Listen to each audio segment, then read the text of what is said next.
तामुलपुर जिल्ला बर' थुनलाइ आफादनि 19थि बोसोरारि जथुम्माया सानथामनि हाबाफारिजों 27 दिसेम्बर शुक्रबारनिफ्राय नावकाटानि बैसागुसालियाव सोलिगासिनो। हाबाफारि बादियै 27 दिसेम्बर शुक्रबारखालि फुंबिलि समाव साखोन सिखोन खालामनायनि उनाव बर' थुनलाइ आफादनि फिरफिला बिरहोनाय, रुंसारिफोरनो बिबार बावनाय, आलारि बाथि फोजोंनाय बायदि हाबाफारि जालाङो। दिनै नैथि सानाव सावरायमेल, मान बावनाय आरो खन्थाइ आवरायनाय हाबाफारि जालाङो।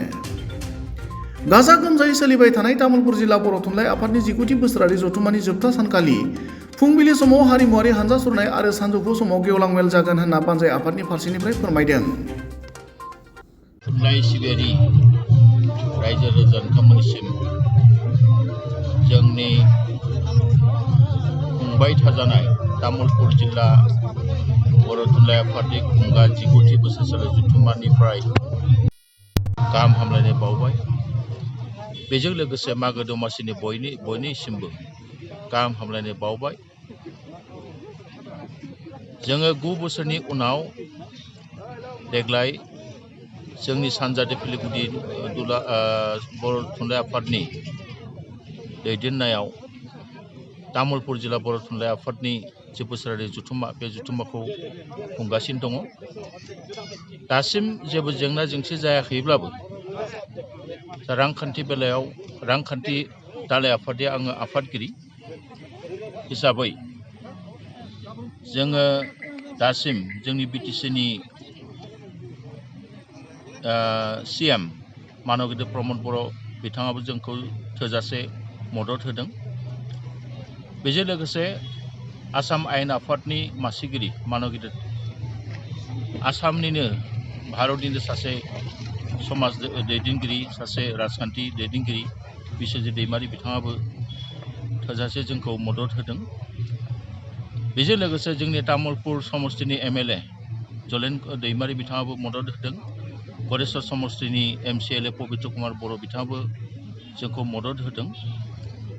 थेवब्लाबो बेखिनिया थोजासे नङा। जों बिथांमोननि सेराव जों आसा खालामदों जाखांनायनि उनाव थालांनाय दाहारफोरखौ जों बिथांमोननिफ्राय जों मोनगोन, जों बेखौ आसा खालामदों। मानो होनब्ला जोङो बे जथुम्माखौ खुंनायजों लोगोसे सारा जोंनि सानजानि फिलि प्राइमारि बर' थुनलाइ आफादनि बेन्दोङाव थानाय दाबफ्रोमबो 50खान गामियाव मोनसे सांग्रांथि मेल खुंदोंमोन। बेवहाय बिथांमोननिफ्राय रायजो राजाफोरनिफ्राय जों थोजासे अननाय मोनदों।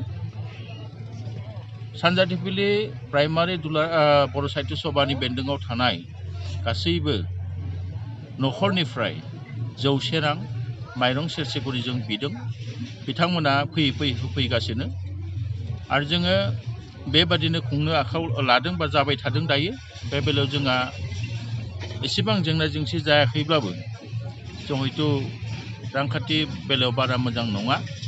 दा बेनिखायनो जों रायजो राजा बिथांमोनखौ साबायखर बावनांगोन। जेसेबां हायो बे ओनसोलनि गोरिब रायजो राजाफ्रा मदद होदों। आरो बेजों लोगोसे जोङो सांग्रांथि मेलाव ओरैबायदिखौबो बुंनो लादों जे दिनै बर' बिजोंनि फरायसालिया गंफानि उनाव गंफा थैलांनो हमदों। बे जोंनि थाखाय जोबोद दुखुनांथाव बाथ्रा। दा बेनिखायनो जोङो हानायमानि सरकारखौबो खावलायदों आरो जोंनि न'खर बिगोमा बिथांमोनखौबो खावलायदों जाहाथे बर' थुनलाइखौ आरोबाव गुवार फेरबावनो थाखाय बर' बिजोङाव बयबो न'खर बिगोमाफ्रा फरायसालिमोनखौ फरायहोनो आखायाव लायो। जों गुरै खावलायदों। मानो होनब्ला दायो सानै मानसिजों नांलायगासिनो। नांलायनाया माने दान्थे बिदान्थे सरकार आरो न'खर बिगोमा। सरकारा बुंबाय थादों जेराव गथ'फोर गैया बेयाव मानो फोरोंगिरि होनो, आरो न'खर बिगोमाफ्रा बुंदों जेराव फोरोंगिरियानो गैया बेवहाय जोङो जोंनि गथ'खौ मानो मुं लागायनो।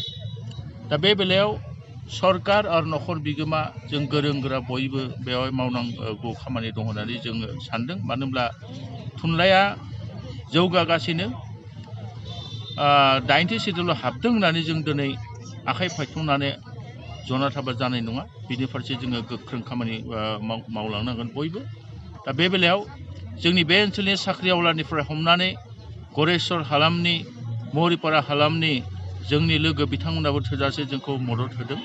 दा बेनि थाखाय बिथांमोननिसिम साबायखर बावनानै आंनि बुंनांगौखौ एसेयावनो फोजोबबाय। गोजोन्थों।